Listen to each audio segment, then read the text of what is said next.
పరిచిన విధానాన్ని బట్టి మిమ్మల్ని బట్టి కూడా దేవునికి కృతజ్ఞతాస్తుతులు చెల్లిస్తూ ఉన్నాను. దేవుని మాటలు వినటము చాలా ఆశీర్వాదకరం. ఎంత ఆశీర్వాదం అంటే ఈ ప్రపంచంలో ఉన్నటువంటి సంపద అంతా మీ ముందు పెట్టిన అంటే చెప్పేటప్పుడు చాలా ఈజీగా అనిపిస్తుంది, కానీ ప్రపంచంలో ఉన్నటువంటి ఆస్తి అక్కర్లేదు, కానీ ఎదుటి వాళ్ళు ఉన్నట్టుగా మేము కూడా ఎదిగిపోవాలి అని మీకున్న అభిలాష ఉంది చూసారు. దానికంటే దేవుని మాట మీ చెవిని పట్టడం మీకు చాలా ఆశీర్వాదకరం. ఎంత ఆశీర్వాదం అంటే ఈ లోకంలో బాగా ఫెసిలిటీస్ ఉండి బాగా సంపాదించుకుని హ్యాపీగా లైఫ్ లీడ్ చేస్తున్న బ్రతుకు కంటే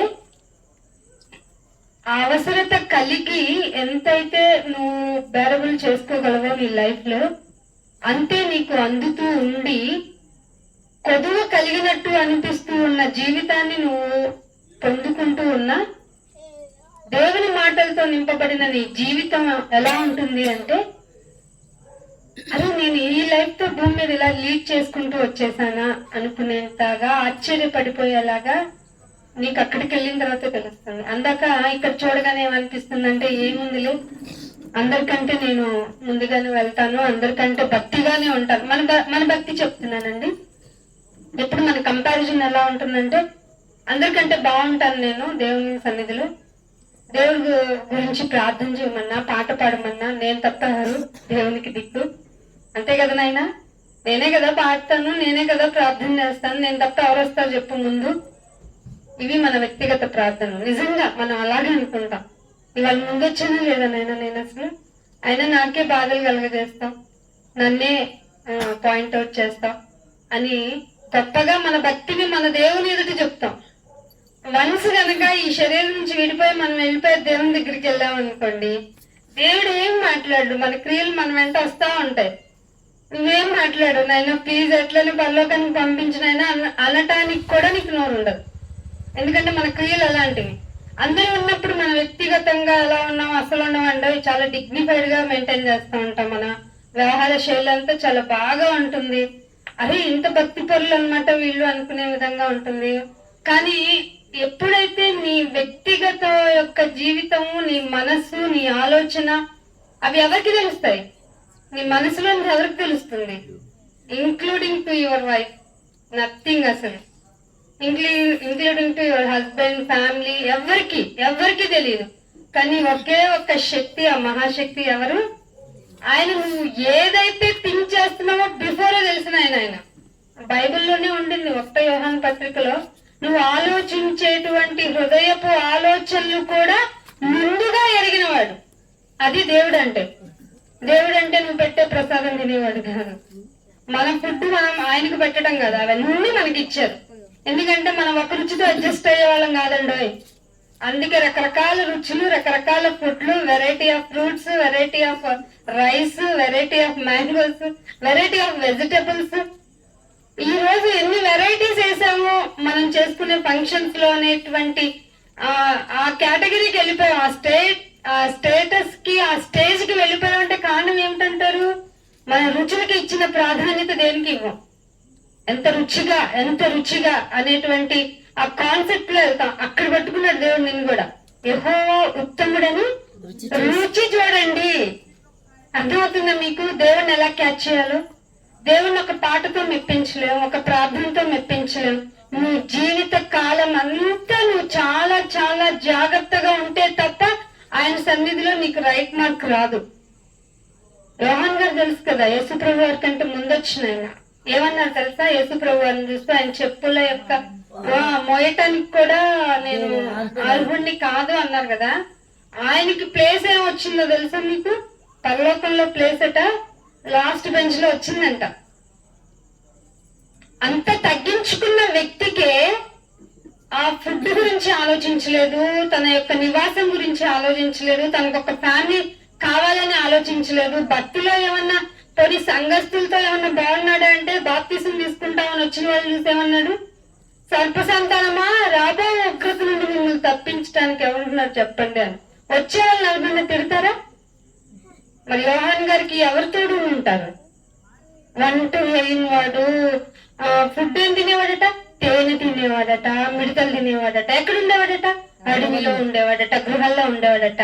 మరి అలాంటి వ్యక్తిని ఆ యోహాను గారు గురించి మాట్లాడుతూ లాస్ట్ బెంచ్ లో ఉన్నాడు ఆయన అంటే ఆయన చేసిన చిన్న తప్పు.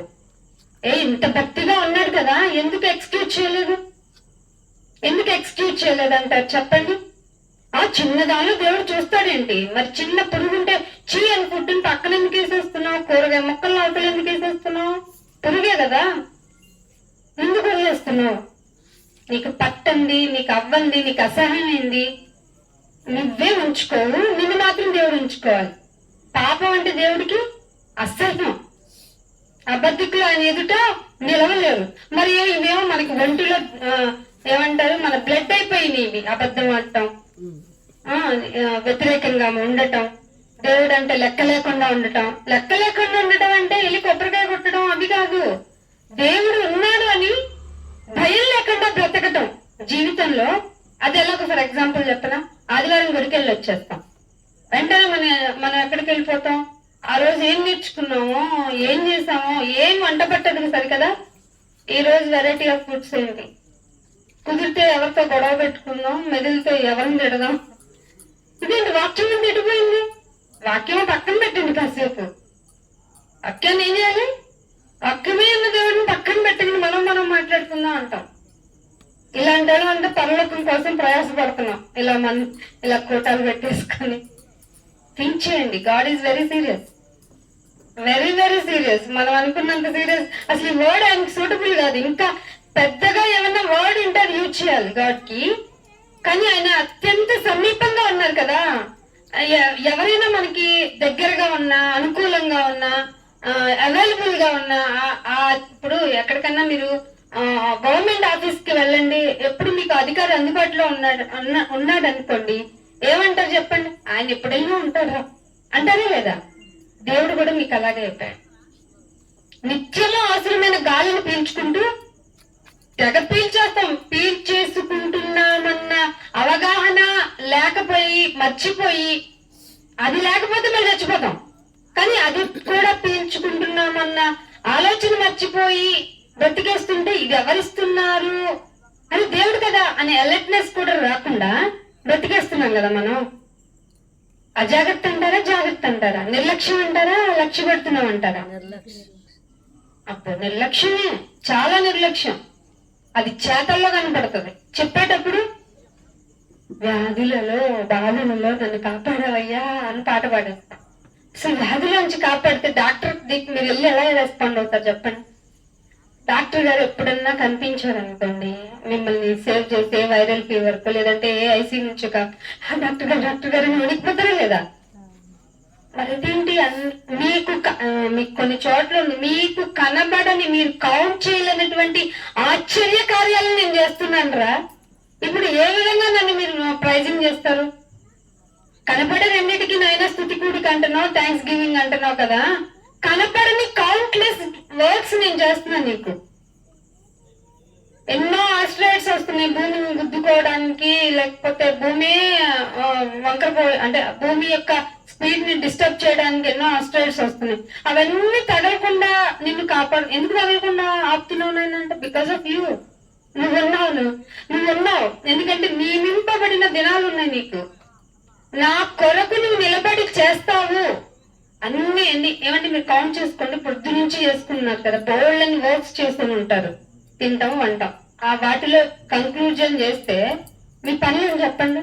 ఇంకోటి నిద్రపోవటం. 3 దానికి సంబంధించినవి కాకుండా ఇంకేం పనులు ఉన్నాయి చెప్పండి? తినటం, తిరగటం, ఆడుకోవటం, బాగా అలసిపోయింది కాబట్టి పడుకోవటం. ఈ తప్ప మీరు దేవుడు చేసింది ఏంటి? ఉద్యోగానికి వెళ్తున్నాము, అది తినటం కోసం. రెస్ట్ తీసుకుంటున్నాము, ఇల్లు కట్టుకున్నాము, నువ్వు ఉండడం కోసం. ఆహారం సంపాదించ అన్ని నీకోసమే. ఇదిగో ఇప్పుడు గ్యాదర్ అయ్యారు చూసారు, ఇది ఒక్కటే దేవుని పని.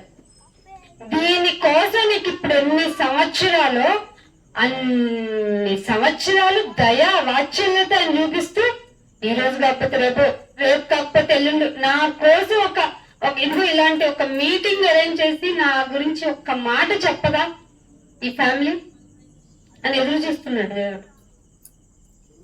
ఎంతో కష్టపడ్డానంటావు. ఆ కష్టపడ్డాను అనేది శరీరపరమైనదా ఆత్మపరమైనదా? శరీర ప్రకారంగా విత్తితే నువ్వు మరణాన్ని రుచి చూస్తావు. నీకు తెలుసు మరణం అంటే ఈ లోకంలో మరణం కాదు. ఈ లోక పరంగా ఎవరినైనా తీసుకెళ్తారు, ఎవరినైనా ఎక్కడికైనా ఎప్పటికైనా ఏ రోజుకైనా ఏ క్షణానికైనా నిన్ను నన్ను తీసుకుపోవాల్సిందే. అది శరీరపరమైన మరణమే. కానీ ఒక మరణం ఉంది, దాన్ని బైబిల్ రెండవ మరణం అని కౌంటబుల్ చేసింది. ఆ మరణము కనుక నువ్వు పొందితే ఎప్పటికీ ఎప్పటికీ ఎప్పటికీ నీకు ఫర్గివ్నెస్ అనేది ఉండనే ఉండదు, క్షమాపణ అనేది ఉండదు. దాని యొక్క రిజల్ట్ కూడా మీకు శాంపిల్స్ చెప్పాడు ఆయన. అక్కడికి వెళ్ళిపోతే నెమ్మది ఉండదు, దాహం తీర్చుకోలేవు, అరుస్తావు, ఏడుస్తావు, పళ్ళు కొరుక్కుంటావు, ఇంకా నీ బాధని ఎవరికి చెప్పుకోలేవు. అలా అని 1 సంవత్సరమనైనా, 1 సంవత్సరమా? కాదు కాదు, యుగ యుగాలు అంటుంది బైబిల్. మరి యుగ యుగాలు అంటే ఈ లోపు నీ జీవితాన్ని ఎలా సరి చేసుకోవాలి? నేను బాగా అభివృద్ధి చెందాను, బాగా ఆశీర్వదింపబడ్డాను, బాగా బాగున్నాను, బాగా సెటిల్ అయిపోయాను, హ్యాపీ, వెరీ గుడ్. అది మీ బంధువుల మధ్య వరకు హ్యాపీనే ఉంటుంది. ఆఫ్టర్ దట్ ఏంటి? గాడ్ అడుగుతున్నది అది. ఆఫ్టర్ దట్ ఏంటి? ఎన్నని చెయ్యను నీకు, ఇంకా ఎన్ని చెయ్యాలి నేను చేస్తున్నది ఒక రోజు నువ్వు గమనించు.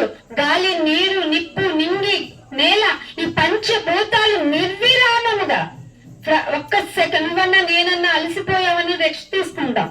ఒక్కసారి అలసిపోయావని పంచభూతాలు గనక రెస్ట్ తీసుకుంటే నువ్వు నేను మిగలం కదా.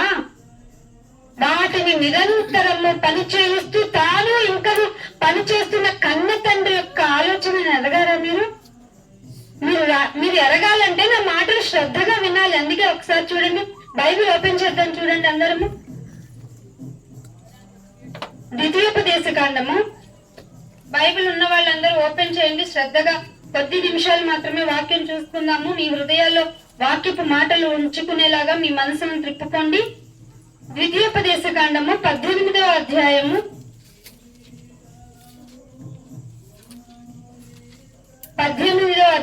13వ వచనం చూడండి. నీవు నీ దేవుడైన యెహోవా యొద్ద యథార్థపరుడవై. ఏమయ్యంట? యథార్థపరుడవై. బైబిల్ దేవుడు ఇంకా మీరు అనుకుంటున్న ఏ దేవుళ్ళు కోరికేది ఇది తెచ్చిపెట్టండి. ఈ పండు ఎక్కడ దొరుకుతుందో తెచ్చిపెట్టండి, ఈ ధూపం ఎక్కడ దొరుకుతుందో తెచ్చిపెట్టండి. లేకపోతే ఇది ఇంత ఆర్నమెంటల్ గా దొరికే ఈ యొక్క యథార్థత, ట్రాన్స్పరెన్సీ అనే దాన్ని మీరు ఎక్కడి నుంచి కొట్టుకుని తెచ్చేయగలరో తెచ్చి ఉండిలో వేసించాలి. ఏం చదివారా? నీవు నీ దేవుడైన యెహోవా యొద్ద యథార్థపరుడవై. చాలండి, ఇక్కడ చాలు. మనం ఈ యథార్థత ఎంత యథార్థంగా ఉన్నానో తెలుసా అమ్మా? నువ్వు చెప్పిన స్వీట్స్ నేను తినకుండా నువ్వు వచ్చే వరకు ఉన్నాను అంటది బిడ్డ అంటాడు. అమ్మ చాలా హ్యాపీ ఫీల్ అవుతుంది. ఒకటి ఇద్దాం అనుకున్న అమ్మ లడ్డు ఇంకో లడ్డు ఇస్తుంది. నీ దేవుడు అదే అంటున్నాడు. ఎక్కడైనా సరే ఏ పని అప్పచెప్పినా సరే నువ్వు యథార్థంగా ఉండడం ఆయన కోరుకున్నాడు. యథార్థంగా ఉండడం మనకు చేత కదా. ఎస్, యథార్థంగా ఉండమన్నాడు అంటే మనకి చేత కానివ్వకుండా మన శరీరం అందుకు ఆపోజిట్ గా ఉంటది. ఉంటే ఎవరు చూస్తాడు చూద్దాం. ఎలా చూస్తారో చూద్దాం. కీర్తనలు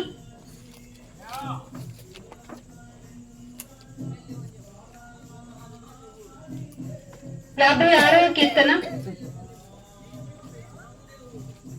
56వ కీర్తన తీయండి.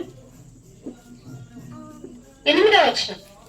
నా సంచారములను కౌంట్ చేసుకోండి. ఏంటట సంచారము అంటే? ఇక్కడికి వెళ్ళొస్తానన్నా, అక్కడికి వెళ్ళొస్తాను, ఎక్కడికి వెళ్ళొక్క, పక్కింటికి వెళ్ళొచ్చానన్నా, ఆ ఊరు వెళ్ళొచ్చానన్నా, విహారయాత్రకి వెళ్ళొచ్చానన్నా, వరల్డ్ టూర్ కి వెళ్ళొచ్చానన్నా, ఇంకా గాస్పెల్ మొత్తం తిరిగొచ్చాను, వరల్డ్ మొత్తం తిరిగొచ్చాను, గ్లోబల్ మొత్తం తిరిగొచ్చాను. ఇవన్నీ ఏంటయ్యి? సంచారములు. ఏమి తోచక వాక్యం వెళ్ళొచ్చాను. సంచారమే కదా. ఎటు పోక అటు వెళ్ళొచ్చాను. సంచారమే కదా. ఇవన్నీ అంట పక్కన వాళ్ళకి చెప్పినా, ఇంట్లో వాళ్ళకి చెప్పినా, ఓహో వెళ్ళొచ్చావా అంటారట. కానీ ఇవి ఎక్కడో ఒక చోట కౌంటబుల్ అవుతున్నాయంట. చూసుకోండి, నీ సంచారములన్నీ నా సంచారములన్నీ లెక్కించి నీవు లెక్కించి ఉన్నావు. అర్థమవుతుందా? అర్థమవుతుందా? మీరు ఎంత జాగ్రత్తగా ఉండాలో. ఎక్కడికి వెళదాం అనుకున్నా డైరెక్ట్ గా చెవిగలవాడు వినుగాక మీరు ఎక్కడికి వెళ్దాం అనుకున్నా వన్స్ ఒకసారి థింక్ చేయండి.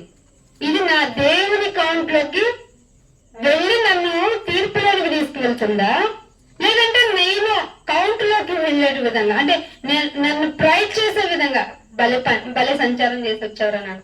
భలే సంచారం ఇన్ ది సెన్స్ ఏంటి? తిరిగి వచ్చావు, వెళ్ళొచ్చావు, నడిచి వచ్చావు, ఏదో ఒకటి చేసి వస్తావు కదా. ఏం తోచగా అట్లా వెళ్ళి ఇట్లా బండి చేతిలో ఉంది కదా, వెళ్ళి ఇలా వచ్చావు. కారు చేతిలో ఉంది, ఎలా వెళ్ళొచ్చావు. ఏం తోచగా బైసికల్ చేతిలో ఉంది కాబట్టి, వ్యాయామం లాగా ఉంది కాబట్టి వెళ్ళొచ్చా. నాన్న క్రైస్తవ్యంలో ఇలాంటివి తగవు. ఎందుకంటే ఇది మతం కాదురా బాబు, మార్గంలో ఇలాంటివి చెప్పబడతాయి. ఏమన్నా తెలుసా? నువ్వు ఎక్కడికి తిరిగినా అది కౌంటబుల్, లెక్కింపబడి ఉంటుంది. ఇప్పుడు తిరగండి ఇక, అయినా తిరిగేస్తామండి మనం దేనికి? నన్ను ఎవడు రాసేది కదా. మనం అంత గ్రేట్ఫుల్ మెమరీ, అసలు మన గ్రేస్ ఇంక వేరే లెవెల్ అండి. మనల్ని ఎవ్వరు ఆపుతారండి బాబు. ఇక్కడే నువ్వే ఆపుకోవాలి. ఆపుకోకపోతే ప్రమాదం నీకే. అర్థమవుతుందా? నీ ప్రాణానికి ఉత్తరవాదికి నీవే. నీ ప్రాణానికి ఉత్తరవాదికి నువ్వయి ఆ విషయం ముందే నీకు హింట్ ఇవ్వబడితే ఎక్కడికి తిరుగుతున్నావో నీకు ముందే, నాయనా నువ్వు తిరిగే విధానము నాకు కౌంటరా, నేను లెక్క రాసుకున్నాను, జాగ్రత్తగా తిరగని నీకు ఒక గ్రంథంలో చెప్పించబడిన మార్గాన్ని గురించి ప్రకటించాలి మనం. ఎదుట వాళ్ళు ఎలా అనుకున్నా సరే, they will take plus wise అయినా, వాళ్ళు నెగటివ్ గా తీసుకున్నా మనకేం సంబంధం లేదు. దేవుడు అలాగే, అరే నేను వెళ్ళాను, నన్నే కౌంట్ చేయలే, నిన్నేమో నీకు సర్ప్రైజ్ గా నీకు సన్మానం చేస్తారు అనుకో. మాకు లోకం ఏం చేసింది? ఆయన్ని ద్వేషం చేసింది. సో మీరేమి ఎక్స్పెక్ట్ చేయకండి. నేను చెప్పమన్న మాటలు చెప్పించండి, వినండి, జాగ్రత్త పడండి, మిమ్మల్ని మీరు సరి చేసుకోండి, ఓపికగా ఉండండి అని చెప్పిన ఆయన మాటలు వినటానికి ఎక్కడైనా మనం సమావేశం అయిపోవాలండి, ఎక్కడైనా మనం ఉండిపోవాలండి. దేవుడి గురించిన ఆలోచన మదిలోనికి వెళ్ళనీయకుండా మిమ్మల్ని పట్టుకుని లాగేవాడు ఉన్నాడని గుర్తిరిగి మిమ్మల్ని మీరు ఎప్పటికప్పుడు అలర్ట్ చేసుకోకపోతే సాతాను వలలోనికి చిక్కుకున్న వారమైపోతాం. ఎందుకంటే వాడు నాకులాగా రెస్ట్ తీసుకునేవాడు కాదు. అపవాది ఎవరిని మృంగుదునా అని గర్జించే సింహం వల్ల తిరుగుతున్నాడే లేదా. మనమేమో ప్రశాంతంగా నిద్రపోతున్న మనల్ని వాడు మింగేశాడనే కదా అర్థం. అందుకే ఏమంటున్నాడు? నీ సంచారములన్నీ లెక్కింపబడినవి అంటున్నాడు. అందుకనే ఒకసారి నిర్గమాకాండంలో కూడా చూడండి ఏమంటున్నాడు. నిర్గమాకాండము 32వ అధ్యాయము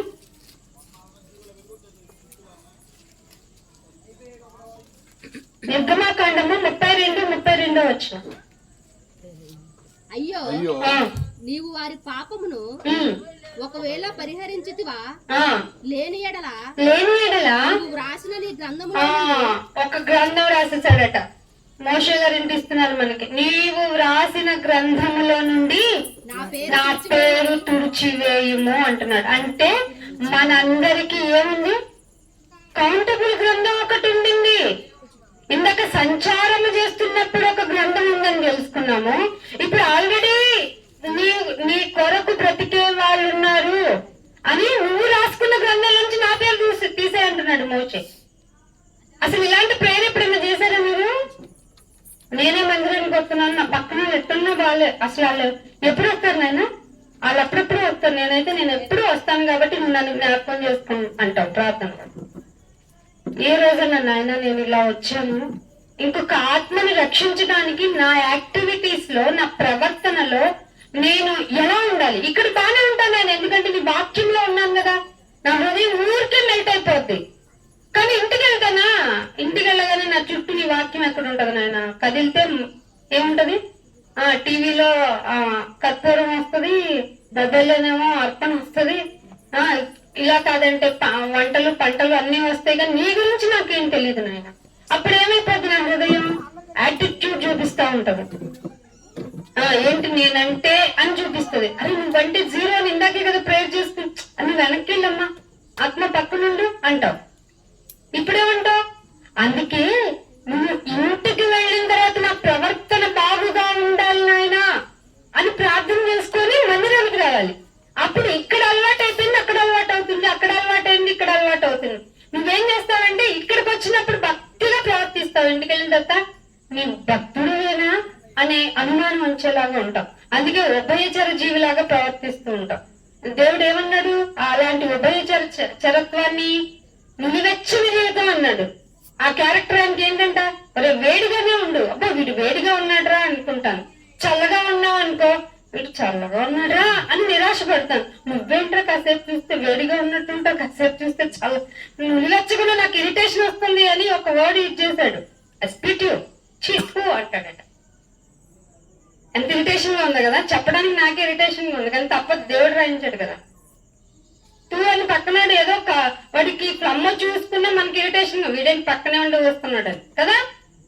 మన క్యారెక్టర్ అలా ఉంటేనట, చల్లగా ఉన్నావో వెచ్చగా ఉన్నావో అని డైనమాలో దేవుని పెడితే ఇరిటేషన్ వచ్చి ఊసి పడేస్తాడట.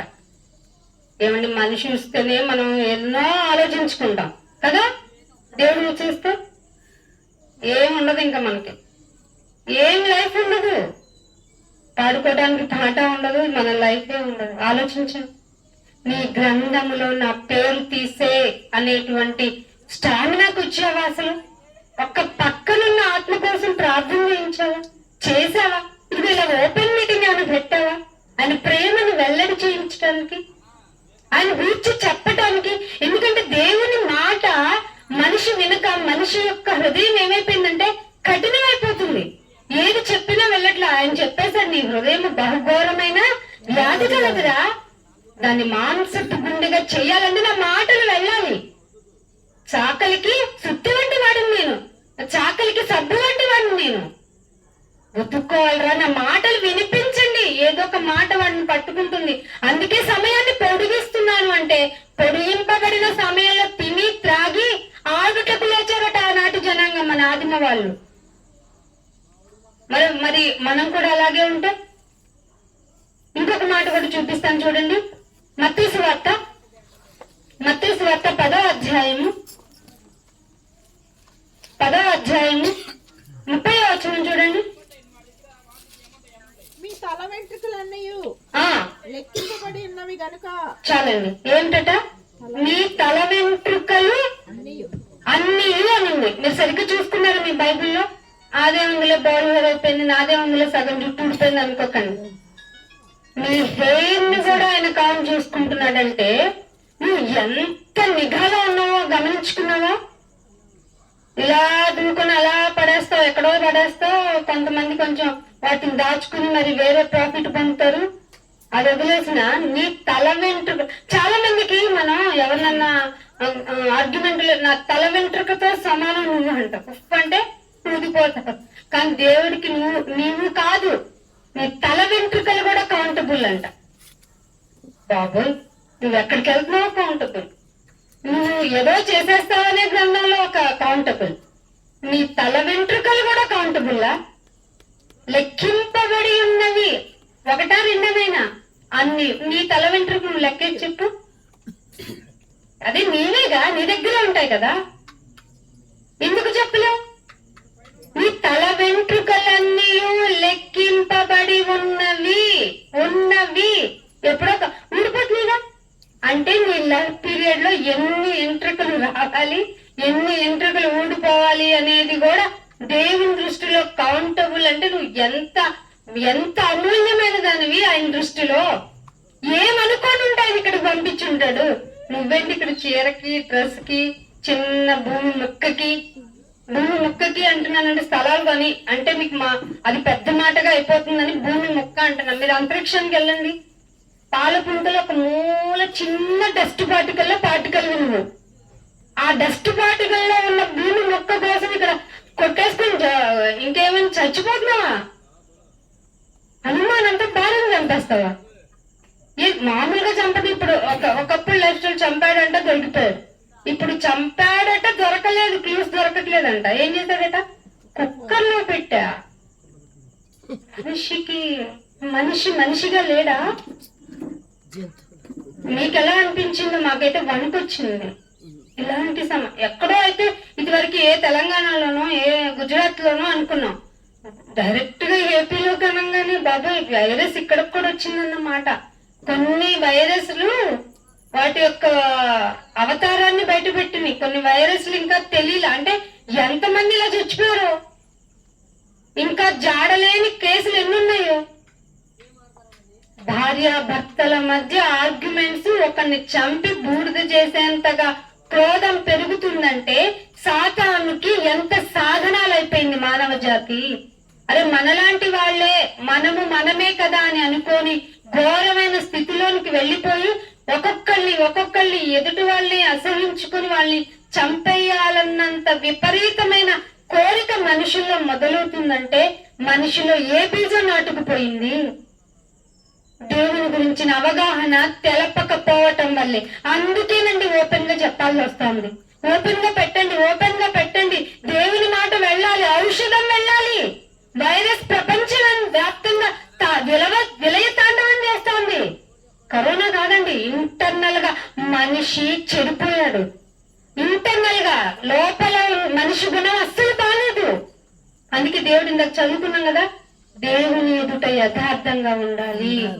ఆ యథార్థంగా ఉంటే ఎవరి మీద క్రోధాలు వాటి ఒకవేళ వచ్చినా కోపంతోనే ఆగిపోతుంది, క్రోధం వరకు వెళ్ళదు. అర్థమవుతుందా మీకు? కోపం వచ్చినా మీరు సాయంత్రం లోపు ఆగిపోతుందిరా. మీరు అట్లాంటి వాళ్ళైతేనే నా వాళ్ళని చెప్పాడు. లేదు, అది పెరిగి పెద్దదవుతుందంటే ఖచ్చితంగా మీరు నా వాళ్ళు కాదు. ఇది ఏ మత గ్రంథంలో ఉంది చెప్పండి? ఇది మార్గం అంటారా? ఇది హితం అంటారా? ఇది ఆరోగ్యకరమైందంటారా? లేకపోతే ఇది సమాజాన్ని పాడు చేసేదంటారా? కదా, ఇలాంటివి చెప్పాలా? సమాజానికి తెలియచేయాలా వద్దా? ఖచ్చితంగా తెలియచేయాలి. కాబట్టి జాగ్రత్తగా ఇలాంటివి మీరు సమాజ మందిరానికి వచ్చి వింటే తప్ప మీలో ఒక అవగాహన రాదు, ఒక మేల్కొల్పు రాదు, మీలో చైతన్యం రాదు. మీరే నిద్రపోతూ ఉంటే, మీరే ఆత్మీయంగా చచ్చిపోతే ఎవరు బాగు చేయగలరు సమాజాన్ని చెప్పండి? అందుకే మనం మేల్కోవాలి. మన కౌంటబుల్ ఏటట ఎయిర్ కూడా కౌంటబుల్ అంటే దేవుని దృష్టిలో ఎలా ఉండాలండి? మనం ఎంత జాగ్రత్తగా ఉండాలండి మనం. అందుకే ఇంకొక మాట చూపిస్తాను చూడండి. మత్తయి సువార్త, ఇదే మత్తయి సువార్త 12వ అధ్యాయం 36వ వచనం చూడండి. నేను మీతో చెప్పినదేమనగా మనుషులు పలుకు వ్యర్థమైన ప్రతి మాటను గూర్చి లెక్క చెప్పవలసి. మళ్ళీ ఇక్కడ లెక్క కౌంట్ చేయబడుతుంది. వేస్ట్ గా మాట్లాడతావేంట్రా అని నన్ను ఎవ్వడు అనకూడదు. ఏమంటున్నాడు ఇక్కడ? మనుష్యులు పలుకు వ్యర్థమైన ప్రతి మాట. కూర్చున్నాక ఏంటి కబుర్లు, కాలక్షేపం చేద్దాం. బైబిల్ ఈ మాట కూడా చెప్పిందండి. మీరు కూర్చుని ముసలమ్మ ముచ్చట్లు పెట్టుకోకండి అన్నాడు. ముసలమ్మ ముచ్చట్లు అని వర్డ్ యూజ్ చేశాడంటే అసలు కూర్చుని మాట్లాడుకోవడం వల్లే. ఏంటంటే ఇక్కడ నలుగురు కూర్చున్నా అంటే అక్కడ నలుగురు గురించి మాట్లాడుకుంటాం, ఇక్కడ ఇద్దరు కూర్చున్నారంటే ఆపోజిట్ గ్రూప్ ఇద్దరు గురించి మాట్లాడుకుంటాం. సో అవి చెయ్యకండి అని చెప్పింది బైబిల్. ఎంత ప్రికాషనర్ గా చెప్పిందండి, లైఫ్ ని ఎలా యూజ్ చేయాలో చెప్పింది. అంటే ఏమంటున్నాడు? విమర్శన దినమున నువ్వు మాట్లాడే ప్రతి వేస్ట్ మాట గురించి నువ్వు లెక్క చెప్పాల్సిందే. ఇలా మాట్లాడేశాను, నాకుంది కాబట్టి, నోరుంది కాబట్టి మాట్లాడేశాను, నా ఇష్టం, నేను ఎలాగైనా మాట్లాడతానంటే కుదరదమ్మా. ఆఫ్ కోర్స్ ఇక్కడ మీకు చాలా టాకిటివ్ టైం ఉంది, అందుకే మాట్లాడేస్తావు, అందుకే చెప్పగలుగుతావు నాన్న. కానీ వన్ డే ఇస్ దేర్. అదేంటో తెలుసా? విమర్శన దినము. ఆ దినం పేరే విమర్శించేస్తాడంట. ఇట్లా విమర్శిస్తున్నారేంటి అనే వాళ్ళందరూ ఆ విమర్శన దినమున కూర్చోవాళ్ళు వస్తుంది. ఏం మాట్లాడావు? వాక్యం చెప్తుంటే ఏం చేస్తున్నావు? జాగ్రత్తగా వినమన్నానా నేను? దీని మీద ఏమేసి కూర్చున్నావు? ముసుకేసి కూర్చున్నావేంటి? ఇది ఏదో మతం అన్ని వేసి పక్కకి వెళ్ళిపోయావేంటి? ఇది ఏదో వాళ్ళు చెప్పుకునేదని పక్కకి వెళ్ళావేంటి? ఇలాంటివే మన మైండ్ లోకి వచ్చి ఆన్సర్ లేకపోతే అసలు దేవుడు ఏమి అడుగుతాడు కదా? దేవుడు ఏమడుగుతాడు? ఏమింటారా నీకు జీవితాన్ని ఇచ్చాను, ఆ రోజు ఊపిరి నిలిపింది ఎందుకేరా? నీకు ఈ మాటలు వినబడాలని ఊపిరి నిలిపా. అనకుండా నీ లైఫ్ లీడ్ చేసేద్దాం అనుకున్నా. అందుకే తప్పకుండా తీసేస్తా. అందుకే మీకు ముందుగానే మీరు ఎట్లా ఎందుకురా పోతారన్నాడా లేదా? మరి ఎందుకండి లైఫ్ ని వేస్ట్ చేసుకుంటారు? విమర్శన దినమున ప్రతి వ్యర్థమైన మాటకి మనం కౌంట్ చెప్పుకోవాలా? ఖచ్చితంగా అందరం నిలబడతాం, అందరూ నిలబడదాం. అందుకే పోయే మార్గం ఏ మార్గం అని చెప్పాడు? ఈ మార్గం ఇరుకు మార్గం. ఎవరొస్తారు ఇరుకు మార్గంలోనికి? ఇరుగ్గా ఉన్నది, ఇరుగ్గా ఉంది అంటారు. నక్కట ద్రాక్షలు దొరకలేదని ఏమంటది? ఆ గ్రేప్స్ అన్ని పుల్లగా ఉన్నాయి అంటదా ఉందా? అన్ని నక్కలే. ఇరుకు మార్గాన్ని చూసి నక్కలన్నీ అలాగే అంటే పుల్లగా ఉంది ఆ మార్గం అంటది. కానీ ఒక్కసారి వచ్చి చూడు, మనం అందిన ద్రాక్ష పండు తీయనా అందించుకోండి. యెహోవా ఉత్తముడు, ఉత్తముడు. రుచి చూడండి ఫస్ట్. బాబోయ్, జీవితంలో ఇంత ఎత్తిక్గా బ్రతకటం అంటే ఇదా? యథార్థంగా బ్రతకాలా? ఎవడెట్ట పోతే నాకెందుకు అనుకోకూడదా? కాదు, అందరి కోసం బ్రతకాల్సిందే. అందరము దేవుని కోసం బ్రతకాల్సిందే అనే ఆలోచన లేక ప్రపంచం చెడిపోతుంటే నువ్వు నేను మేల్కోవాలి కదా. అందుకే ఇంకొక మాట చూపిస్తాను చూడండి. ప్రకటన గ్రంథము 20వ అధ్యాయము, ప్రకటన గ్రంథము 20వ అధ్యాయము 12వ వచనం చూడండి. మరియు గొప్పవారేమి మరియు గొప్పవారేమి కొద్దివారేమి మృతులైన వారందరూ. అండర్లైన్ చేసుకోండి, చచ్చిన వాళ్ళందరూ అని. కామన్ లాంగ్వేజ్ అండి ఇది. ఆ సింహాసనము ఎదుట, ఆ సింహాసనము ఎదుట చూచితిని. అందరూ నిలబడ్డారు. వాడొస్తే నేను ఎందుకు నిలబడాలి? కాలు కొట్టుకుంటాం, ఏలు కొట్టుకుంటాం, కాలు మీద కాలు వేసుకుంటాం. అక్కడ ఏం కుదరమాట. అందరూ ఆయన సింహాసనము ఎదుట నిలువబడి నాయనా అని మొదటి అధ్యాయంలో ఉంటది. ఆయన చూసి బాబోయ్ నువ్వే దేవుడు అని ఎంతమంది ఇలా మైకట్టుకొని చెప్తే నేనలేదు నాయన ప్లీజ్ నాయన అని అప్పుడు అరిసిన వాడిని పొడిచిన వాడు కూడా గుర్తుపెట్టుకున్నాడు. నాకు ఆ మాట ఎప్పటికీ, ఎందుకు నేను ఇంతమంది హింస పెట్టారు కదా నిన్ను, ఆ పొడిచిన వాడిని అది ఎందుకు రాయించారు మీరు అంటే, వాడికి అన్ని నిశితమైనవి, అన్ని వినపడ్డాయి, అన్ని చేసిన వాడు పొడిచాడు. వాడు ఎంత కసితో పొడిచుంటాడు వాడు. వాడు కామన్ గా బల్లెంతో పొడిచాడు. నువ్వు ఎన్నిసార్లు నీ క్రియలతో పొడిచుంటావు, నీ మాటలతో పొడిచుంటావు, నీ ప్రవర్తనతో పొడిచుంటావు. సో నువ్వు కూడా కౌంటబుల్. ఏమంటున్నాడు ఇక్కడ? కొద్దివారేమి, నేను ఎంతటోనైనా కాటికి పోయేవాడిని, కొంతమంది రోజు కాయ కష్టం చేసుకునేవాడిని నేను అనుకుని నన్నెందుకు దేవుడు ఇబ్బంది పెడతాడు? ఇక్కడ బ్రతికిన బ్రతికే నరకం చూస్తూ బ్రతుకుతున్నాను నాయన. అయ్యయ్యో ఇది నరకం కాదమ్మా, ఇది నరకం కాదు. నరకం అనిపించేంతగా నువ్వు చేసుకున్నావు. ఏనాటికి కీడు ఆనాటికి చాలు అని నేను ముందే చెప్పాను. కానీ నువ్వే ఏంటో అత్యాశ కదా, ఆశతో బ్రతకటం వేరు, అత్యాశ. జాంకాయ ఒకటి చాలు కదా మనకి. ఎందుకు కొనుక్కున్నావు? 50 కొనుక్కున్నావు అంటే ఏంటి అర్థం? ఆశ కూడా కాదు, అత్యాశ. 50 తినగలవా? కాదు. మనిషికి ఎందుకు విపరీతమైన ప్రొడక్షన్ కావాల్సి వస్తుంది అనుకుంటున్నారు? ఆకలి పెరిగి కాదు, అత్యాశ పెరిగి. లిమిటెడ్ అనేది ఉంటే ప్రపంచం చాలా బాగుంటుందండి. ఎక్కువ ప్రొడక్షన్, ఎక్కువ వేస్టేజ్ అవుతుంది. ఇప్పుడు చాలా మందికి ఫుడ్ గురించి గాని దేని గురించి గాని విదితం అవ్వటల్లా. ఎంత వాల్యుబుల్ గా నా ప్లేట్ లోకి ఫుడ్ వస్తుంది, ఎంత వాల్యుబుల్ గా నా జీవితం గడుస్తుంది, ఇవేం పట్టడల్లా. ఈ కొద్ది వారి గురించి ఏమన్నా అడగడేమో అని మీకేమన్నా భ్రమ అనిపిస్తే ఇట్ ఈజ్ రాంగ్. మీరు కూడా కౌంటబుల్ అంటుంది. కొద్దివారేమి గొప్పవారేమి. నాదంతా రేంజ్ రోవర్, నాదంతా విల్లా టైపు, నేను చాలా గొప్పవాడిని, నన్నెవడు ప్రశ్నిస్తాడు అనుకుంటాడే ఆ గొప్పవాడు. వాడు కూడా కొద్దివారేమి గొప్పవారేమి మృతులైన వారందరూ ఆ సింహాసనం ఎదుట నిలవబడట చూచాను. అప్పుడు గ్రంథములు విప్పబడిన. గ్రంథములు మళ్ళీ ఇక్కడ లెక్కలో ఉన్నాయి. గ్రంథములు విప్పబడను మరియు జీవ గ్రంథము అని పేరు అని వేరొక గ్రంథము విప్పబడను. ఆ గ్రంథంలో ఏముంది నాయన అంటే, వాటిని బట్టి తమ క్రియలు. ఇక్కడ ఇందాక మాటలు అని విన్నాము, తర్వాత సంచారములు విన్నాము, హెయిర్ గురించి కూడా కౌంటరా అని ఒక చిన్న చురకను విన్నాము. ఇక్కడ గ్రంథంలో ఏం కౌంటబుల్ అట? తమ క్రియల చొప్పున జడ్జ్మెంట్. ఎలా ప్రవర్తిస్తున్నా దేవుడు అంటే లెక్కలేదా? ఒకసారి లేసండి చూడు, నిప్పు లేకుండా మొత్తం కాలిపోయిందట. నిప్పు లేకుండా ఎలా కాలింది? మృతులు క్రియల చొప్పున మృతులు తీర్పు పొందుతారు. నీకు నాకు అదే ఉంది, తీర్పు ఉంది, జడ్జిమెంట్ ఉంది. అందుకే తొందరగా మందిరానికి వచ్చాయి. మందిరానికి వచ్చి ఏం చేయలేను అంటున్నా చూడండి. ప్రసంగి గ్రంథము 5వ అధ్యాయము 5వ అధ్యాయము ప్రసంగి గ్రంథము 5వ అధ్యాయము 1వ వచనం. నీవు దేవుని మందిరమునకు పోవునప్పుడు దేవుని మందిరమునకు పోనప్పుడు కాయ, కొబ్బరి, నీళ్లు, పంచదార, ఇంకా ఏం పట్టుకెళ్తాం? ధూపము, దీపము, ఇంకేం పట్టుకెళ్తారు? బైబిల్ తప్ప అన్ని పట్టుకెళ్తాం.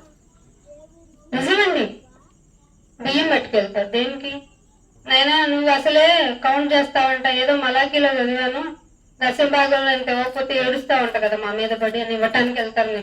కొనుక్కుంటూ సనుక్కుంటూ ఇస్తారు మీరని చెప్పింది బైబిల్. బైబిల్ ఏం చెప్పిందో సరిగ్గా ఎప్పుడైనా చదివారా? మీరు మందిరమునకు పోయినప్పుడు కొత్త చీర లేదని అడగకూడదు, కొత్త డ్రెస్సులు లేదని అడగకూడదు. మీ ప్రవర్తన, అండర్లైన్ దిస్ వర్డ్, ప్రవర్తన, యథార్థత. యథార్థత దేని వల్ల వస్తుంది? ప్రవర్తన వల్ల వస్తుంది. అందుకే దాన్ని కాన్సన్ట్రేట్ చేశాడు దేవుడు. ఏమంటున్నాడు? మందిరమునకు పోయినప్పుడు నీ ప్రవర్తనను జాగ్రత్తగా చూచుకొనుము.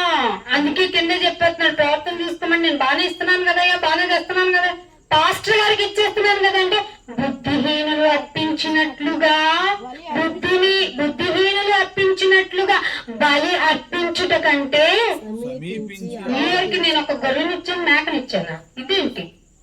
ఎక్కడన్నా ఉందా? గొర్రె ఎవరికి ఇచ్చావు, మేకను ఎవరికి ఇచ్చావు? మందిరంలో మీరు పోసుకుని తింటానికి దేవుడికి ఇచ్చినట్ట. పేరేమో ఆయన్ని, తినేదంతా మనమా? ఎక్కడ ట్రెండ్ అండి బాబు ఇదంతా? ఏమంటున్నాడు ఇక్కడ? బుద్ధిహీనులు అర్పించుట కంటే సమీపించి ఆలకించుట. మీరు గమనించండి, ఎక్కడన్నా ప్రేయర్ పెట్టారనుకోండి, ఇక్కడ నుంచి చివరికి వెళ్ళిపోతాయి చైర్లు. ఇక్కడ ఎవరు ఉండరు. ఎందుకని? సమీపించి ఆలకించడం ఎవరికి ఇష్టం ఉండదు. ఇక్కడ చైర్ తీసుకెళ్ళి అక్కడ తినకండి వేస్తారు. పక్కన దగ్గరగా ఉండి వినాలని ఎంత కష్టపడి అరేంజ్మెంట్లు చేస్తారు చేసేవాళ్ళు. ఈ చైర్ తీసుకెళ్ళి అక్కడ వేసుకుంటారు. లైట్ ఉండదు, దోమలు కొడితే నిద్ర వస్తుంది, చీకట్లో నిన్ను ఎవరు చూడరు. ఇప్పుడేగా చూసాం, లోకమందంతటా ఆయన కళ్ళు సంచారం చేస్తున్నాయి. సమీపించి ఆలకించుట శ్రేష్టము. శ్రేష్టమైందని చెప్తున్నారా? మందిరానికి ఆయనకి ఇష్టం శ్రేష్టమైందంటే. అదేంటో చెప్పేసాడా లేదా?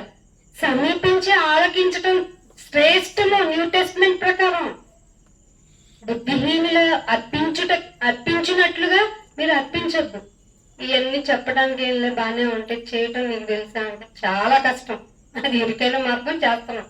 కానీ ఇరుకులో విశాలత, అది మన గాడ్ చేసేది. దానిలో భలే ఉంటదండి. ఇరుకుల విశాలత ఎలా ఉంటదంటే దేవుడు నీకు ఎక్స్పీరియన్స్ చేస్తేనే ఉంటది. చాలా బాగుంటది. మీరు ట్రై చేయండి.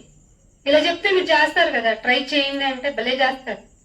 అదేంటక్క ట్రై చేస్తాను బారాలేదు అంటారు. మరి యథార్థంగా చేయండి, మీ ప్రవర్తన జాగ్రత్తగా పెట్టుకొని చేయండి. మీరే ముందు నిలబడి ఇదిగో ఈ ఏదైనా చిన్న పవర్ లాంటిది ఇవ్వండి, మైక్ ఇలా తగిలించుకొని దేవుడి గురించి చెప్పేస్తాను నిద్రపోను. ఎందుకంటే ఆయన కునకటంలో నిద్రపోవటంలా దినమల్లా చేతులు చాపి నాన్న వస్తావు అని అడుగుతున్నాడు. ఆయన ప్రేమను మీకు తెలియచేయాలని అంటావు. నీ ప్రవర్తన బాగుంటే నువ్వు చేసేది అది. బుద్ధిహీనులు అర్పించినట్లు బలి అర్పించుట కంటే సమీపించి ఆలకించుట శ్రేష్టము. ఎక్కడన్నా విన్నారా? ఏ మందిరం కన్నా వెళ్ళినప్పుడు ఈ మాట చెప్పడం విన్నారా? వినకపోతే ఒక్కసారి ఆలోచించండి. మీరు వెళ్ళే మందిరం కరెక్టా కాదు. తోడేళ్ళు వచ్చేసినాయి. తోడేళ్ళే సమాజ కాపరైతే ఆలకించండి. ఎక్కడికి వెళ్తున్నారు? అందుకే అన్నాడు ఆయన, మీరు ఏమి వినుచున్నారు జాగ్రత్త సుమా. బాబాయ్ దేవుడు ఏంటండి ఇంత ఇంత ఇంత ప్రికాషనరీ మెథడ్స్ చెప్పాడు. అంటే వాక్యం కూడా పొల్యూటెడ్ అయిపోయింది నాయన మా మొదటి 100 సంవత్సరాల్లో. కాబట్టి నువ్వు వినేది ఏంటో జాగ్రత్తగా చూసుకోరా. ఎందుకంటే ఎల్లప్పుడూ బ్లెస్సింగ్ బ్లెస్సింగ్ అంటున్నాడా, ఆ మందిరాన్ని కొంచెం కౌంట్ చేసుకో. ఏంటైనా ఎప్పుడు ప్రవహించేది తేనెతోనే పొంగేటువంటి తొట్టె ఏం చేసుకున్నాను, అప్పుడప్పుడు తొట్టు వెల్తిగా ఉంటే శుభ్రం చేసుకుంటాం కదా, అనాలి కదా. ఆశీర్వాదం ఎక్కడ అంటావేంటి? నిత్య జీవం అనుగ్రహించునది అదే అదే అదే ఆయన నీకు చేసిన వాగ్దానం కదా. మళ్ళీ నాకు ఇచ్చిన వాగ్దానం మీకు అసలేనేమో ప్రామిసరీ కార్డులు పిచ్చి ఎక్కువ. నేను ఎళ్ళకెళ్ళక ఫస్ట్ టైం ఒకసారి వెళ్ళినప్పుడు నాకు ఒక ప్రామిసరీ కార్డు వచ్చింది. రహస్యమందు చూచున్న తండ్రి నీకు ఉత్తరం ఇస్తాడని. ఎప్పుడు ఇస్తాడు, ఎలా ఇస్తాడు, ఆయన టోన్ ఎలా ఉంటది అని ఆలోచిస్తుంటే, మన ఈ ఆలోచనలకి మాటలకి సమాధానం చెప్పేవాళ్ళు లేరు. ఇదేంటి ఆయన సంవత్సరం ఎండింగ్ అయిపోతుంది, ఇంకా నువ్వు నాకు ఉత్తరం ఇవ్వలేదంటే ఆయన ఎప్పుడో ఇచ్చేశాడు 66 పుస్తకాలు. ఒక్కొక్క రిప్లై చదువుతుంటే చంప చెల్లుమంటుంది. నాయన ఎంత బాగా చెప్తున్నా, ఎంత బాగా వింటున్నా నాకు భయం వేస్తుంది నాయన నీ దగ్గరికి రావాలంటే అనిపించిందా? లేకపోతే నాయన నేను బాగా వచ్చేస్తున్నాను, నేనంత నీకంటే నాకంటే మంచి భక్తుడు ఎవరు దొరుకుతాడు అనిపిస్తుందా? అయితే ఆ భక్తి గురించి ఆలోచించుకోవాలి మనం. ఆయన దగ్గరికి వచ్చేస్తున్నాము, ఆయన మాట వినపడుతుంది అంటే నీలో గర్వం పెరిగి నేను మంచి భక్తుడినే అంటే నీ గురించి నువ్వు ఆలోచించుకోవాలి. నీ భక్తి సరైనది కాదు, నా భక్తి సరైనది కాదు. అసలు మన ప్రామిసరీ కార్డులు మనకి శ్రేయస్కరమే కాదు. ఈ బైబుల్లో ఉన్నటువంటి 66 పుస్తకాలు మనకు అవసరమే. ఆయన రాయించిన ధర్మశాస్త్రం అంతా నీకే కదా, నువ్వు బాగుండాలనే కదా. అమ్మ ఫుడ్ పెట్టి మంచి బౌల్లో ఫుడ్ రెడీ చేసింది. సరే ఫర్ ఎగ్జాంపుల్ కొన్ని లడ్డూలు చేసింది అనుకున్నావు, బౌల్లో టేబుల్ మీద పెట్టి దానిలో ఒక లడ్డూ మాత్రమే నీకు శ్రేష్టమైందిరా అందనుకోండి, నీకు అమ్మ చెప్పే మాట మీద ఏమన్నా అసలు ఉంటదా? అమ్మ లడ్డూలన్నీ ఒకే ఫుడ్ మెటీరియల్ తో చేసావు కదా, ఎందుకమ్మా ఒకటే లడ్డు నాకు, అదొక్కటే నాకు ఎందుకు శ్రేష్టమైందని అడుగుతావా లేదా? మరి ఏంటి ఒక్క ప్రామిసరీ కార్డు తీసుకుని దేవుడిని అడగలేదేంటి? లేకపోతే దేవుడు కనిపించడు కాబట్టి మీకు ఇచ్చిన ప్రామిసరీ కార్డు ఇచ్చిన అతన్ని అడగలేంటి? అడగాలి కదా. మాకెందుకండి ఇచ్చిందే మహాధన్యత అనుకుని వెళ్ళిపోతున్నారా? దాన్ని జాగ్రత్తగా పెట్టారు. ప్రామిసరీ కార్డ్స్ అన్ని బైబిల్లో నిండిపోతుంది, బైబిల్ ఏమో మీకేమో అర్థం కాదు. దేవుణ్ణి వెతకాలంటే మీకే చక్కగా చేతిలో పెట్టాడు ఆయన. ఆ జీవ గ్రంథం దాని పేరు. ఆటోమేటిక్ పిచ్చి గ్రంథాలు కాదు, జీవ గ్రంథం అని ఉంది. ఈ జీవ గ్రంథాన్ని జాగ్రత్తగా పెట్టుకోవాలి. ఏమంటున్నాడు అన్నమాట, నువ్వు బలి అర్పించుట కంటే సమీపించి ఆలకించుట మేలు అంటున్నాడు. మలాకీ గ్రంథము 3వ అధ్యాయం 16వ వచనం చూడండి. మలాకీ గ్రంథము 3వ అధ్యాయం 16వ వచనం. అప్పుడు యెహోవా యందు భయభక్తులు గలవారు. ఇక్కడ ఇద్దరు వచ్చారు. బయట వాళ్ళంటే ఏదో పిచ్చాపాటి మాట్లాడుకుంటారు, మంచి బిడ్డలు ఉంటారు. ఎవరు? ఈ సంఘం బిడ్డలు, ఆ సంఘం. అక్క మీరే ఏ చర్చ్, మీరే చర్చ్. చర్చిల వరకు ఓకేనండి. మీరు ఏ అంట్లు? మేము సిల్వర్ అంట్లు, మీరు గోల్డ్ అంట్లు. మీరు 2 అంట్లు, మేము 3 అంట్లు. ఏంటిది? ఇలాంటి వాళ్ళు మాట్లాడుకుంటే దేవుడు వింటాడట. దానికో గ్రంథం ఉందటండి. చూడండి ఏమంటున్నాడు, యెహోవా యందు భయభక్తులు గలవారు ఒకరితో ఒకరు మాట్లాడుకొనుచుండగా దేవుడే స్వయంగా చెవియొగ్గి నా బిడ్డే విను. ఇదేంటి వీళ్ళు కూడా ఇట్లాగా మాట్లాడుకుంటున్నారు అనుకుంటున్నాను కూడా. చెవియొగ్గి ఆలకించను, ఆయన యందు భయభక్తులు కలిగి ఆయన నామమును స్మరిస్తూ ఉంటే. జ్ఞాపకార్థంగా ఇంకొక గ్రంథం. మీరు అనుకుంటున్నారు అక్క మనం దేవుని స్తుతిస్తున్నాము, మన ఏదో మన సాటిస్ఫాక్షన్ అనుకోకండి. 2 భయభక్తులు గలవారు కూర్చుని మాట్లాడుకుని ఆయన స్మరణకు తెచ్చుకున్న దాని గురించి కూడా కౌంటబుల్ గ్రంథం ఉంది. అబ్బా ఎంత కౌంట్స్ ఉంటే మన ఎదుట నేనెవరిని లెక్క చేయను. నా దారి రహదారి అంటే కుదరదు. నీకు రహదారి లేదు నాయన, నీ దారంతా ఇరుకు దారి చేసి పెట్టాడు ఆయన. రహదారి అంటావు, జాగ్రత్తగా వినాల్సిన మాటలు. సామెతల గ్రంథము 29వ అధ్యాయము, సామెతల గ్రంథము 29వ అధ్యాయము 18వ వచనం చూడండి. దేవోక్తి లేని ఎడల దేవోక్తి లేని ఎడల జనులు కట్టు లేక అది జనులు ఏం చేస్తారట? కట్టు లేక తిరుగు. ప్రపంచం ఇప్పుడు అదే చేస్తారు. మా ఇష్టం, తెల్లవాళ్ళు ఎలాగైనా ప్రవర్తిస్తాం, ఎలాగైనా ఉంటాం, మీకేంటంట? మీరెవరు మమ్మల్ని అడగటానికి అంటారు. కాదు నాన్న, దేవోక్తి ఉండాలి నీకు. దేవుని యొక్క యుక్తమైన మాట నీకు లేకపోతే నీకు కట్టడి ఉండదు నాయనా.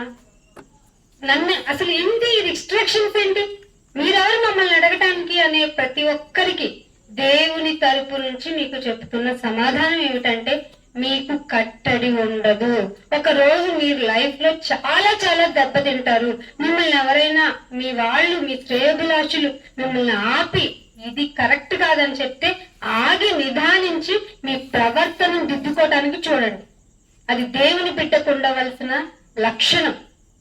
దాని ద్వారా మీరు ఆశీర్వాదం పొందుతారు. ఇలాంటివన్నీ వదిలేసి ప్రవర్తన జాగ్రత్తగా ఉంచుకోవటం మానేసి, యథార్థంగా ఉండటం మానేసి, నీ గుడికి వస్తా నాకేం చేసి పెడతావు అంటే నిన్నేం చేయాలి చెప్పు? గుడికి వస్తే ఇచ్చేయాలా చెప్పు? దేవుడు ఎలా కనపడుతున్నాడండి మీకు అసలు? గాలినే ఆయన అంటాడు యోబు గారితో మాట్లాడుతూ, సముద్రం నీ దగ్గరికి రాకుండా నేను గోడలాంటి చేశాను, దాని పేరు ఇసుక అంటారు మీరు, దాన్ని వేసి చూడు ఆగుద్దేమో. నేను చెప్పితే ఆగిందిరా. నక్షత్రాలకి పేర్లు పెట్టుకొని నేను పేర్లు పెట్టి పిలిచాను. గంటకి 1,11,600 కిలోమీటర్ల వేగంలో నువ్వు తిరిగే భూమి నువ్వు కూర్చున్నావే, అబ్బా నన్ను కదిలించకండి అని నేను ప్రశాంతంగా పడుకోవాలి అనుకుంటున్నావే, నువ్వు ఆ ప్రశాంతత పొందటానికి అంత స్పీడ్గా తిరుగుతున్న ఆ భూమిని నేను తిప్పుతున్నాను రా బిడ్డ. నేను చాలా జ్ఞానిని, కానీ నువ్వంటే నాకు ఇష్టం, అందుకే వాటన్నిటినీ లోపరుచుకోమన్నా నిన్ను. ఎందుకు ఇలా ప్రవర్తిస్తున్నా? అందుకే దేవుడు వేదం చూపిస్తూ ముగిస్తాను చూడండి. యెహెజ్కేలు గ్రంథము 22వ అధ్యాయం తీయండి. యెహెజ్కేలు గ్రంథము 22వ అధ్యాయము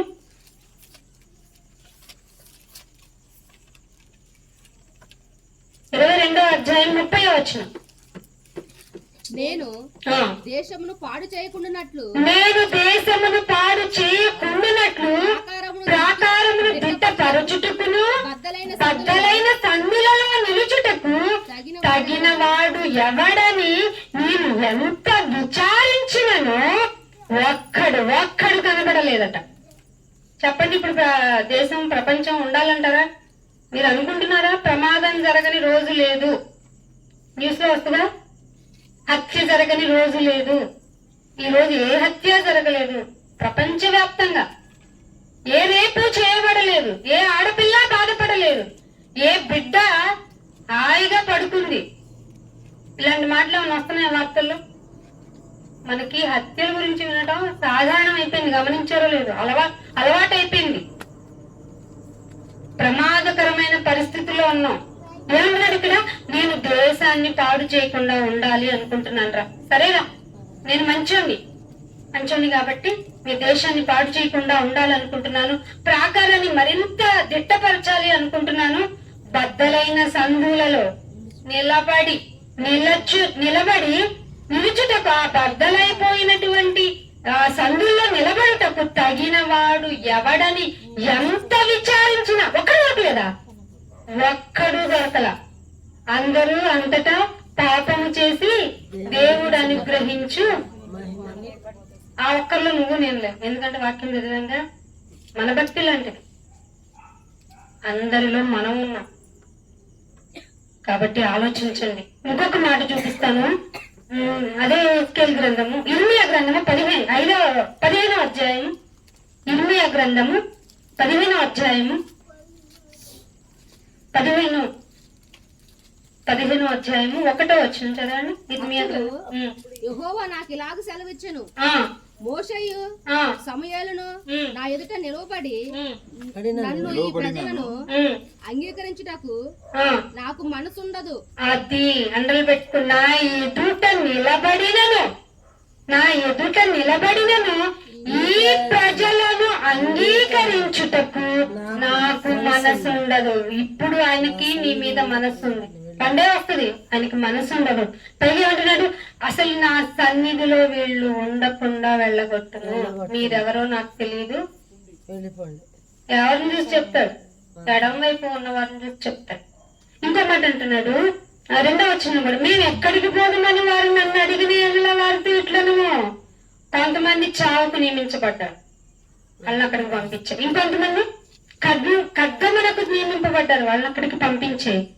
ఇంకా క్షామమునకు చెరకు నియమింపబడి ఉన్నారు. ఇక నాకు మనసు లేదు. ప్రపంచం ఇప్పుడున్న స్టేజ్ ఇది. దేవుడి యొక్క ప్రేమను కోల్పోయింది, మనసు లేదు ఎవరికి. దేవుని మనసు ప్రజల మీద లేదు. అందుకే క్షామానికి వెళ్ళిపోతున్నాం, చెరకు వెళ్ళిపోతున్నాం, ఖడ్గానికి, కరువు, క్షామం. అయ్యో మనల్ని వెంటాడింది ఏంటండి? వైరస్లు అంటున్నాం, మనకి ఏ రోగమో తెలియని రోగంతో పోతున్నాము. అయ్యో ఎవరు ఎట్లా పోతారో, యాక్సిడెంట్ అయ్యి తిరిగి ఇంటికి వస్తారా అని వచ్చే వరకు మనకిలో ఉన్నటువంటి టెన్షన్. రోడ్డు మీద చూడండి, ఎందుకు పరిగెత్తుతారో అంత అవసరంగా తెలియదు, ఎందుకు వచ్చేస్తున్నారో తెలియదు. పోనీ వెళ్ళిన వాళ్ళు ఏమన్నా హ్యాపీగా తిరిగి వస్తారా? ఉన్న వాళ్ళు ఎవరైనా హ్యాపీగా ఇంట్లో ఉంటున్నారంటే అందరూ చెడు ఆలోచనలతోనే ఉన్నారు. ఒక్కడు దొరకలేదు దేవునికి. ఎందుకు నాకు మీ మీద మనసు ఉండాలి చెప్పండి? ఇక నాకు మనస్సు లేదు, నా ఎదుట నిలవద్దని చెప్పు అంటున్నాడు దేవుడు. అందుకే ఒక మాట అంటున్నాడు, యోగ గ్రంథము 5వ అధ్యాయము 17వ వచనము. యోగ గ్రంథము 5వ అధ్యాయము 17వ వచనం. దేవుడు గద్దించు మనుషుడు ధన్యుడు. అది ఏంటి పాస్టర్ గారు వాళ్ళంతా వాక్యం నా గురించి చెప్పారు?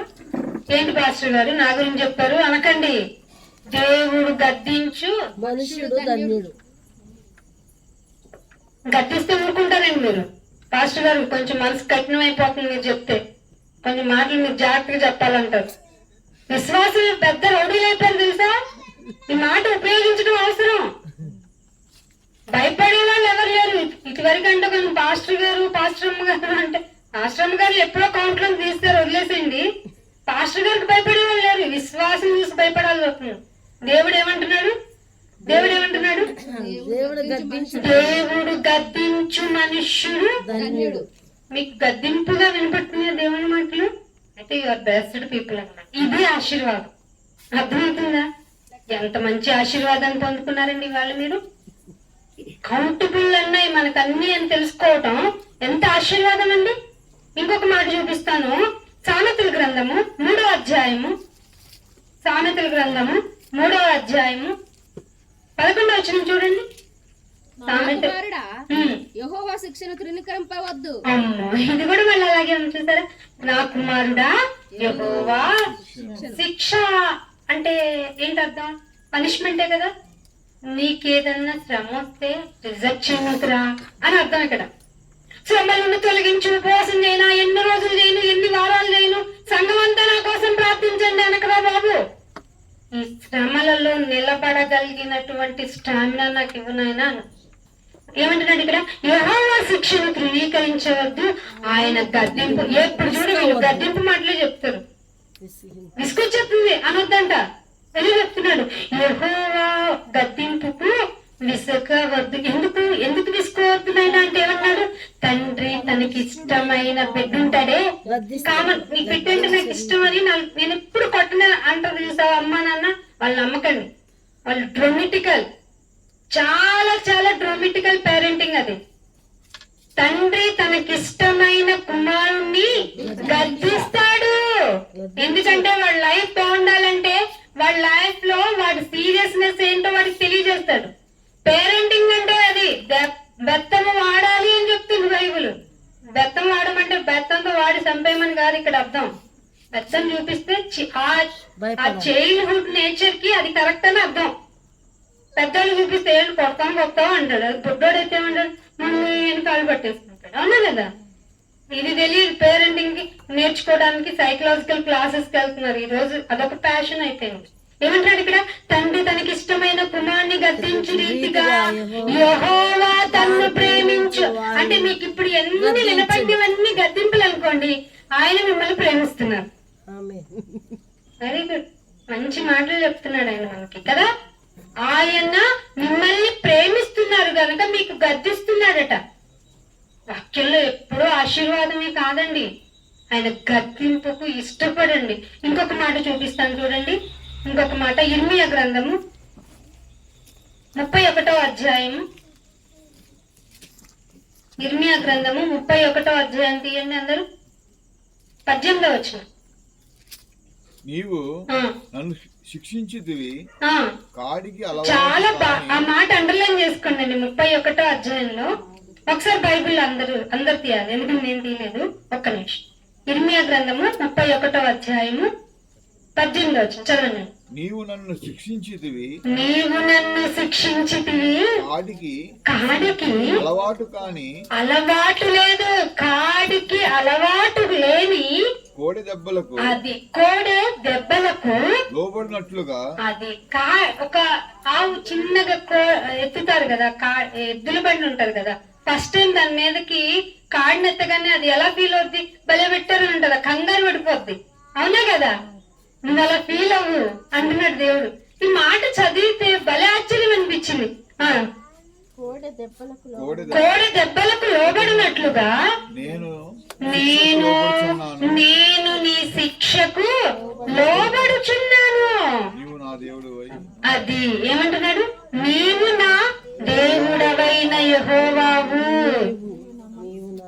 ఏమండి నీకేమన్నా అనిపించింది నాయన నా మీద కాడు మోపు మాకు నాయనా అంటావా, లేకపోతే నేను లోబడుతున్నాను నాయన నీ శిక్షణకి అంటావా? బైబిల్ కి ఒక కాయిన్ చూడకండి, రెండో కాయిన్ కూడా ఉంది. ఆశీర్వాదాలే కాదు, ఆయన ప్రేమను, ఆయన శిక్షణను, ఆయన గద్దింపును మీరు ఒప్పుకోండి. తను ప్రేమించేవారిని కదా ఆయన గద్దిస్తానన్నాడు. ఎలా ఒక తండ్రి తనకి ఇష్టమైన కుమారుని ప్రేమించినట్లుగా గద్దిస్తాను నేను నిన్ను అన్నాడా లేదా? ఏమంటున్నాడు? నీవు నన్ను ఒక ఇర్మియా తన ఎక్స్పీరియన్స్ చెప్తున్నాడు. నీవు నన్ను శిక్షించితివి కాడికి అలవాటు కాని కోడె. కోడె అంటే కోడె అనేది ఒక యంగ్ యంగ్ దూడ. అదే ఏమంటారు తెలుగులో? కోడె దూడని. కోడె దూడ ఎలా అంటే కోడె దూడ దెబ్బలకు అలవాటు పడినట్లుగా దాని మీద కాడు మీద వేయగానే ఒకసారి కాడు వదిలేయాలనుకుంటది, కానీ దెబ్బకు అలవాటు పడిందంట. అది యవ్వనంలో ఉన్నటువంటి దూడ తొందరగా పరిగెట్టడానికి చూస్తుంది, కానీ కాడు వేయగానే దాన్ని కంట్రోల్ తెచ్చుకుని దెబ్బకి అలవాటు పడి ఒక ఫార్మేట్ వేలో వెళ్తుంది. తర్వాత ఏ గట్టు మీద తీసుకెళ్ళు, రోడ్డు మీద తీసుకెళ్ళు, ఇంకో లోడ్ అయ్యి చక్కగా తీసుకొని వస్తుంది. నీకు కూడా శ్రమ కలిగితే ఫార్మేట్ అవుతావు. సాధన చేసుకోవడం అంటే నీ భక్తిని ఈ విధంగా సాధన చేసుకో. అందుకేమంటున్నాడు లాస్ట్ మాట, నీవు నా మనస్సును త్రిప్పిన ఎడల నేను తిరుగుతాను. ఎఫ్రాయిం అడుగుతున్నట్ట, మీరు ఇలా తిప్పమని అడగండి నాయన, నేను తిప్పిపోతాను నాయన, నీ కొరకు నేను బ్రతికేస్తాను నాయన అనండి. లాస్ట్ ఒక మాట చూపించి ముగించేస్తాను చూడు. 1వ యోహాను పత్రిక 4వ అధ్యాయము. 1వ యోహాను పత్రిక లాస్ట్ వచ్చినవండి. 1వ యోహాను పత్రిక 4వ అధ్యాయము 15వ 4వ అధ్యాయం 15వ యేసు దేవుని కుమారుడని యేసు దేవుని కుమారుడని ఎవడు ఒప్పుకునినో, ఒప్పుకుంటే ఒప్పుకోకపోతే ఏమనకండి, దేవుని కుమారుడని ఒప్పుకోవాలి. స్వయంగా వాళ్ళ తమ్ముడు గారు రాశారండి. మనం కొట్టుకోవాల్సిన అవసరం లేదు. యేసు దేవుని కుమారుడని ఎవడు ఒప్పుకునినో దానిలో దేవుడు ఉంటాడు. మరి ఏ దేవుడు కాదు అనకండి, దేవుడు అయితేనే, దేవుడు అయ్యాడు కాబట్టే ఆ దేవుడే చెప్తున్నాడు. దేవుడి వారిలో దేవుడు అది వాడు దేవుని యందున్నాడు అని 16వ వచనంలో అంటాడు. మన ఎడల దేవునికి ఉన్న ప్రేమ, ఇక్కడ చూడండి జాగ్రత్తగా గమనించండి. మన ఎడల దేవునికి ఉన్న ప్రేమ మనం ఎరిగితే దాన్ని నమ్ముకుంటాం. దేన్ని నమ్ముకుంటాం నాయనా? నువ్వు పంపిన ఆయన కుమారుడు ఒప్పుకుంటాం నాయన. అర్థమవుతుందా? ఇంకేమంటున్నాడు? దేవుడు ప్రేమ స్వరూపి అయి ఉన్నాడు, ప్రేమ యందు నిలిచి ఉన్నాడు, ప్రేమ యందు నిలిచి ఉన్నవాడు దేవుని యందు నిలిచి ఉన్నాడని. ఏంటి ఇవన్నీ ఉంటే ఏంటి అమ్మాయి అంటే 17వ వచనంలో చెప్తున్నాడు, తీర్పు దినమందు మనకు ధైర్యం ఉంటుంది. తీర్పు దినమందు మనకు ధైర్యం కలిగి ఉండాలి అంటే దేవుని కుమారుడని మనం ఒప్పుకోవాలి. అప్పుడు దేవుడు మన యందు ఉంటాడు, దేవుడు ప్రేమై ఉన్నాడని మనం తెలుసుకుంటాం. అదే దేవుడు నాతో ఉన్నాడు కనుక తీర్పు దినం అయితే నాకేంటి, ఎన్ని విధాలుగా ఆయన నన్ను కౌంట్ చేసుకుంటే నాకేంటి, నాలో యథార్థత ఉంది. ఏముంది, నాకు 3 బిల్లింగ్లు ఉన్నాయంట, ఎవరికి కావాలి? సిమెంట్ ముక్కలు అంటాడు, దేవుడు కౌంట్ చేయడు. అందుకే గుడారాల్లో నివసించారంట. అసలు ఫస్ట్ ఆశీర్వాదం పొందిన అబ్రహాం గారు, ఆయనకి ఇచ్చిన ఆశీర్వాదాలు నాకు ఇచ్చాయంటే ఎట్ట కుదురుద్దంట. ఆయన గుడారంలో ఉన్నారు, మరి ఉండు. ఆయన ఇల్లు కట్టుకొని ప్రార్థన చేయంటారు. ఎంత కష్టపడి వాక్యం చెప్తామా? కాళ్ళు నొప్పి ప్రార్థన చేయి, ఇల్లు ప్రార్థన చేయి, ఏమని ప్రార్థన చేయాలి? జ్ఞానపు సంగతులు ఆయనే తెలియజేసిన ఎడల నీకు మేలు కలగటానికి ఇవన్నీ చెప్పబడుతున్నప్పుడు దేవుని గురించిన అవగాహన నీకు లేకపోతే ఆయన ప్రేమ నీలో ఉండదు. తీర్పు దినమున వణికిపోవాల్సింది. నీ తీర్పు దినానికి నీకు ధైర్యం ఉండాలంటే ఆయనలో నిలిచి ఉండదు. అటు ధన్యత దేవుడు మీకు అందరికీ ఇవ్వాలని కోరుకుంటే ఇంతతో నా మాటలు ముగిస్తున్నాను. మీకు వాక్యం అర్థమైంది, అవగాహన అయింది. ఇదిగో మీకు నాయన నువ్వు నాతో మాట్లాడావు అని అనిపిస్తే ఒక్కసారి కళ్ళు మూసుకొని ప్రార్థన చేసుకున్నాం. మహోన్నతుడా, మహాగణుడా, తండ్రి, అన్ని మాటలు మాకు చెప్తున్నారు నాయన. మా జీవితం ఏంటో మాకు తెలియజేస్తున్నారు నాయన. మేము మా జీవితము, మా శరీరము ఉప్పొంగుతున్నదని తెలుసుకున్న మేము నాయన మీ మాట కొరకు నిలబడాలని నాయన, మీరు మమ్మల్ని చూస్తూ ఉన్నారని, మా యొక్క సంగతులను నైనా, మా సంచారములను నైనా, మా వెంట్రుకలను కూడా మీరు కౌంట్ చేసుకుని మా కొరకు చూస్తూ ఉన్నారని ప్రతిదీ మాకు గుర్తు చేసినందుకు స్తోత్రములు తండ్రి. నీ బిడ్డలకు నీ మాటలను పంచి ఉన్నా, మాటలన్నిటినీ విన్నా కానీ ఎత్తుకుని పోయేవాడు ఉంటాడు కనుక ఆయన మీరు జ్ఞాపకం చేసుకోండి. బిడ్డల్ని సంరక్షించండి, ఆత్మలకు కాపుదల ఉంచండి, వాక్యముని ఫలింప చేయండి. ఈ మాటలు ఇంకా వినాలి, నీ గురించి తెలుసుకోవాలన్న ఆసక్తిని రేకెత్తించమని ఆయన మేమందరము కలిసి ఆ పరలోక రాజ్యంలో తీర్పు దినమందు ధైర్యముగా ఎదుట నిలబడేటువంటి శక్తిని మాకు ప్రసాదించమని యేసుక్రీస్తు వారి యొక్క పరిశుద్ధమైన నామమున ఈ ప్రార్థన విన్నపములు అడిగి వేడుకుంటున్నాము మా పరమ తండ్రి. Amen. Thank you all of you. God bless you to all.